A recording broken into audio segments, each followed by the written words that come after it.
Hey! Aujourd'hui, on va voir comment rebondir après une rupture difficile. Cette vidéo s'annonce intense.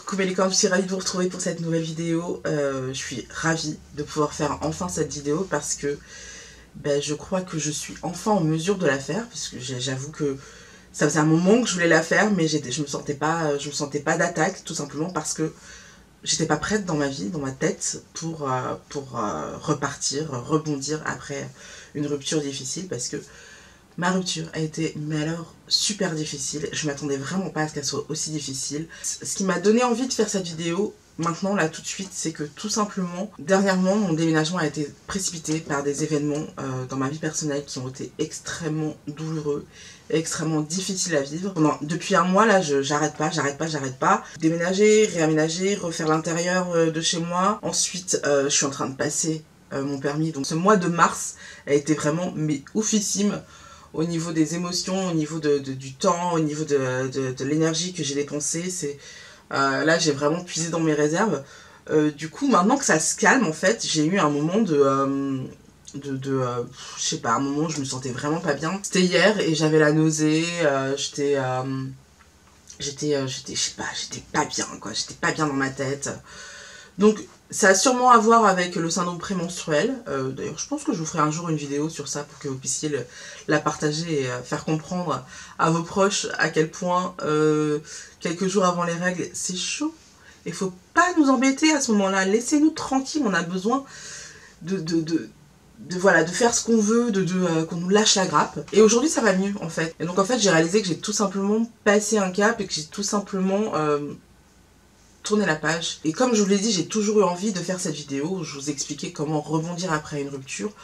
Parce que pour moi, c'est un moyen de passer, de tourner vraiment la page et de me dire, ok, c'est bon, ça y est, je suis arrivée à ce point-là, donc je peux passer à autre chose. Donc voilà, maintenant que je suis prête à faire cette vidéo, je vous propose de voir ensemble 10 étapes, 10 choses qui aident à rebondir après une rupture difficile. La première chose qui est hyper importante quand on rompt avec quelqu'un, surtout quand on a passé, comme moi, 7 ans avec cette personne, c'est important de prendre le temps d'être triste, en fait. Important de prendre le temps d'assumer son chagrin, de prendre à bras le corps et de vivre son chagrin. C'est hyper important de prendre ce temps-là.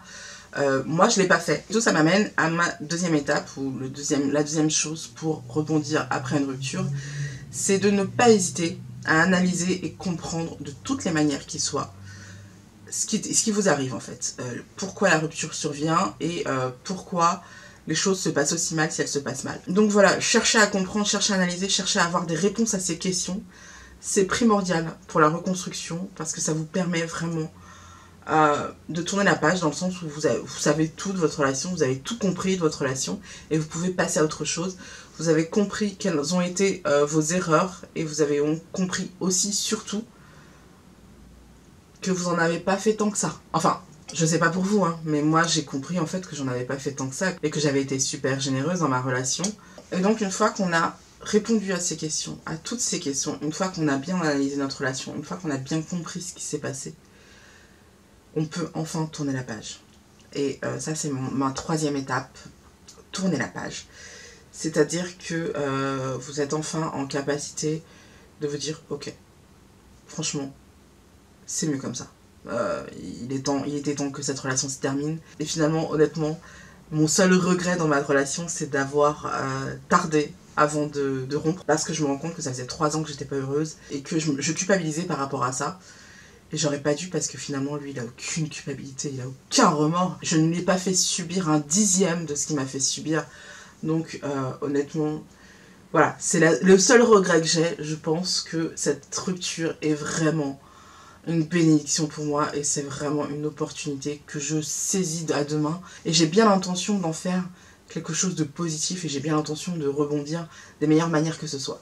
Ensuite, la quatrième étape pour rebondir après une relation, c'est de faire le tri dans tous les domaines de votre vie. J'ai fait le tri de mon dressing, là je suis en train de faire le tri de tout ce qui est organisation et tout. Je me suis perdue avec des agendas, des machins et tout, alors que moi le truc qui a toujours fonctionné avec moi c'est le bullet journal. Et le plus important, je crois que ça a été à faire un tri dans mes connaissances, dans mes amis. Ça s'est fait en plusieurs étapes. Déjà, la première étape, ça a été de virer tous ses proches. De mes réseaux sociaux, de mon répertoire, voilà. Tous ses proches à lui, je les ai rayés. Ensuite, j'ai fait le tri de ceux qui étaient là pour moi et ceux qui n'étaient pas. Enfin, il y a aussi le tri des relations. J'ai fait le tri de tous ceux qui étaient positifs pour moi et ceux qui n'étaient pas. Il n'y a pas ceux qui sont positifs ou ceux qui sont négatifs, il y a ceux qui sont positifs et ceux qui ne le sont pas. Donc voilà, ce qui est super important en fait finalement, c'est de faire en sorte que sa vie soit un nouveau départ. Donc qui dit nouveau départ dit se concentrer sur l'essentiel. Je vais y revenir plus tard et du coup honnêtement il faut être impitoyable. Mais de toute façon quand on sort d'une rupture difficile, on est impitoyable. Parce qu'on est dans une telle souffrance que finalement on réalise que ceux qui ne vous font pas du bien ne vous servent à rien. Voilà. À partir de ce moment-là, le tri est vite fait. Après, c'est pas forcément la peine d'être agressif ou d'envoyer chier les gens, mais juste leur dire, écoute, moi je vais prendre un chemin différent.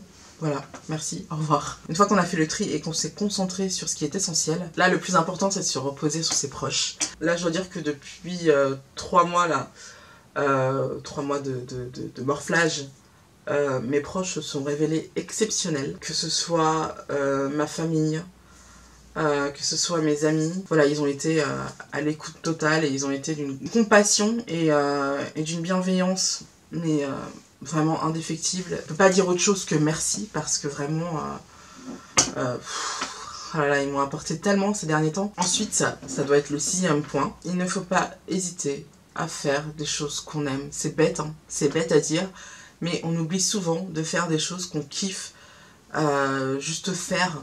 Voilà, juste pour le plaisir, juste pour prendre voilà, du plaisir parce que honnêtement, quand on est dans une période de deuil affectif comme ça, il y a très peu de bons moments, donc faut prendre tout ce qu'il y a. C'est rien, ça a l'air de rien comme ça, mais ça fait énormément de bien.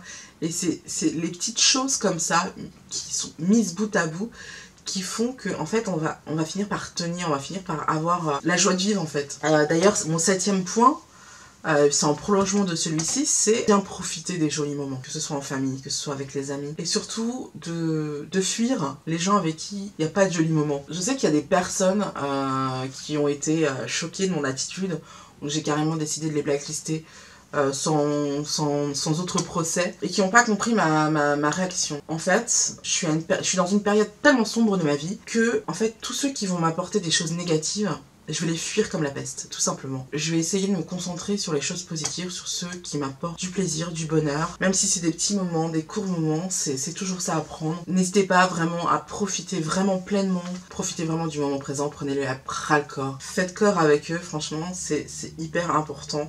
C'est comme faire ce qu'on aime en fait. C'est les petites choses qui vont faire en sorte que finalement vous allez reprendre goût à la vie, vous allez reprendre du plaisir à la vie, vous allez reprendre le sourire. En fait, vous allez retrouver le sourire. Ensuite, ça va être mon 8e point.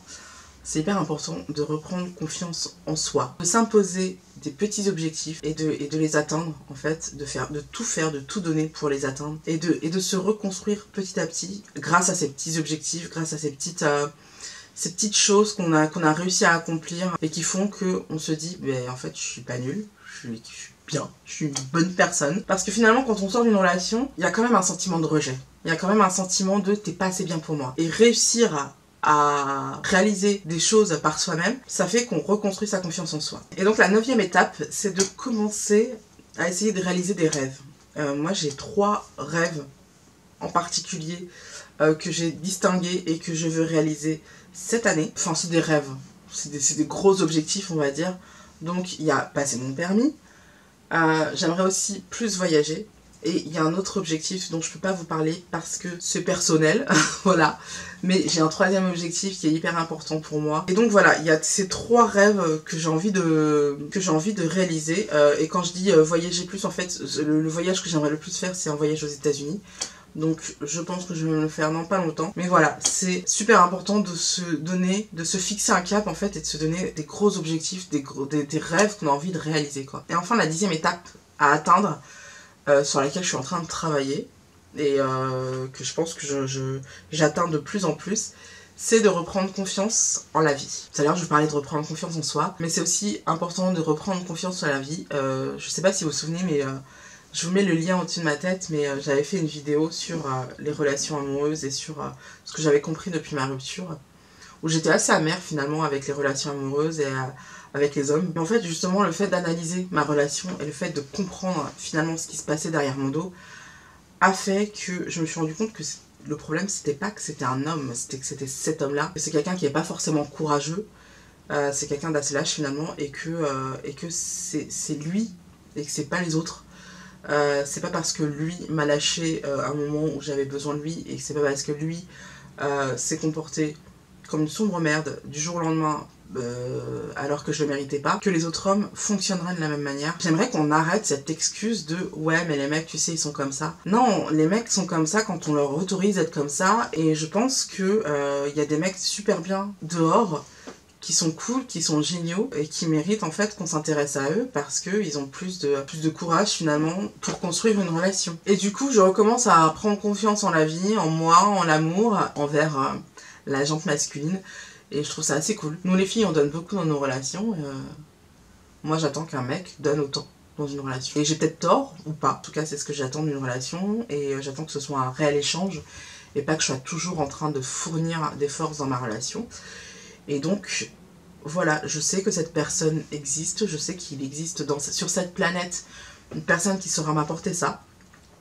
Et je l'attends avec impatience. Donc je ne sais pas si pour le moment je suis prête à vivre une autre relation. C'est peut-être un peu tôt, je sais pas, on verra. Mais en tout cas, je sais que j'ai pas envie de partir du principe que dans une relation, c'est normal finalement que je donne toutes mes forces et que l'autre ne fasse que participer à la relation. Je pense qu'une relation amoureuse, elle se crée à deux, comme toutes les relations finalement, une relation amicale aussi, elle se crée à deux. Donc voilà, on est deux à l'entretenir, on est deux à la construire. Et il n'est pas question d'accepter que ce ne soit pas le cas. Bon, bah ceci conclut ma vidéo qui a été très longue à tourner. J'espère qu'elle sera moins longue à visionner que le tournage. J'avoue que j'en ai beaucoup sur le cœur, donc c'est peut-être pour ça que j'ai beaucoup parlé. J'espère que cette vidéo vous aura aidé. Si vous êtes en pleine rupture, ou si vous êtes en train de vous remettre d'une rupture, ou si vous sentez que vous n'êtes pas loin de la rupture, j'espère que cette vidéo vous aidera à vous remettre en selle, parce que la vie est courte. Donc comme d'habitude, j'espère que vous avez aimé cette vidéo. Si c'est le cas, n'oubliez pas de la liker, pensez à vous abonner si ce n'est pas déjà fait, et n'oubliez pas d'activer les notifications pour être notifié à chaque vidéo, sinon vous allez en rater. Il suffit de cliquer sur la petite cloche à côté du bouton s'abonner. N'hésitez pas à commenter la vidéo, franchement pour le coup c'est le moment de commenter. Vous savez que j'adore vous lire, donc c'est super important. Commentez, n'hésitez pas, vous savez que je vous réponds tout le temps. Donc commentez, partagez votre vécu, c'est super important. On se retrouve la semaine prochaine pour une nouvelle vidéo. En attendant, je vous propose de voir ou revoir mes dernières vidéos. A bientôt, ciao!